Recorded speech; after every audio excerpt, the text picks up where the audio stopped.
Yeah, I think it's like anything. When you play against a side who has good players, if you focus on one or two of them, so say you go out and focus on the spinners tomorrow, it's more than likely the seamers that actually go and get the wickets. It can have a completely different impact if you focus on two guys too much within a team. They are a strong side. They do have other components to the game. They obviously have a very experienced domestic background as well. So it's going to be a good challenge. Yeah, I think it does. I think it has a big impact. If anything, probably not so much nowadays, because at the touch of a button you feel like you're next door to somebody with the event of social media. But certainly when I was coming through to the international team, playing against somebody who, like a Chris Gale for instance, who you'd built up as quite a significant player in the game, you felt a million miles away from him. Whereas our guys are rubbing shoulders with the best and competing and doing quite well. I think it has a big value. I think if it has a huge priority actually. If you're not involved in the lead into the World Cup, it's very rarely that you'll find a guy that comes from a T20 league, random T20 league, and makes his way into their national team. We're probably a more established side at the moment with guys who've played quite a lot of T20 internationals, and we're lucky for. I don't think it's a case of putting it to one side. When there are huge positives to take from the series, I think you can use a lot of that confidence and experience-wise. I think having had a few days off and time to reflect on the series, it's something that we can call upon and might need to do in I suppose either series, the T20s or the ODIs.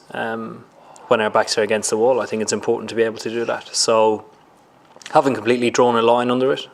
India are a tough team in which we'll have to be close to our best to beat. But really looking forward to starting getting back into things. I think there generally is a different challenge, particularly when you play against subcontinental teams. It's normally exposes, I suppose, sides like ourselves, Australia, South Africa, to spin, reverse swing, to completely different challenges that we're normally used to. But hopefully we've done enough training, and we're in the middle of our summer. We've played a lot of cricket so far.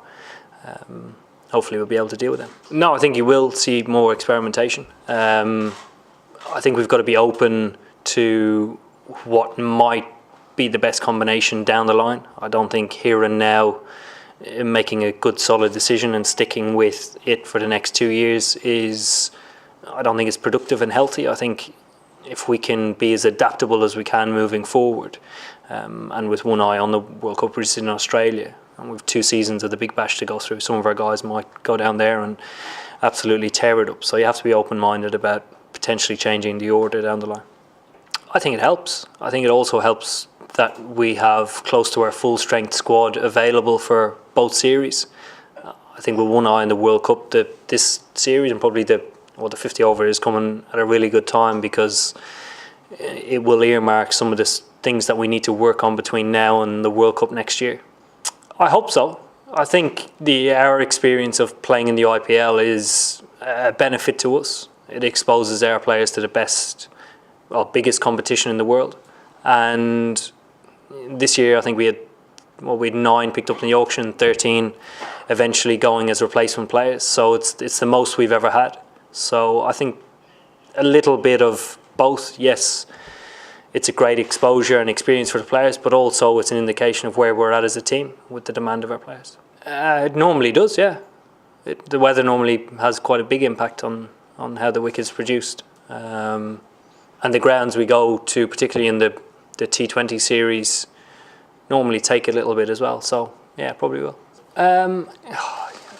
It's great to be able to score runs at that sort of clip and keep up with the guys who are sort of setting the tone, particularly in the change room. But because their side's so strong, you still need to score runs and consistently produce. I don't think it reinforces or gives me any more of a better feeling. It's obviously great to score runs, yeah. Yeah, well, as long as I'm still in the job, I'd love to do it. It's where all our planning is going to, like 2019, 2020 for the T20. So, yeah, let's hope I'm still there. It's a very good question.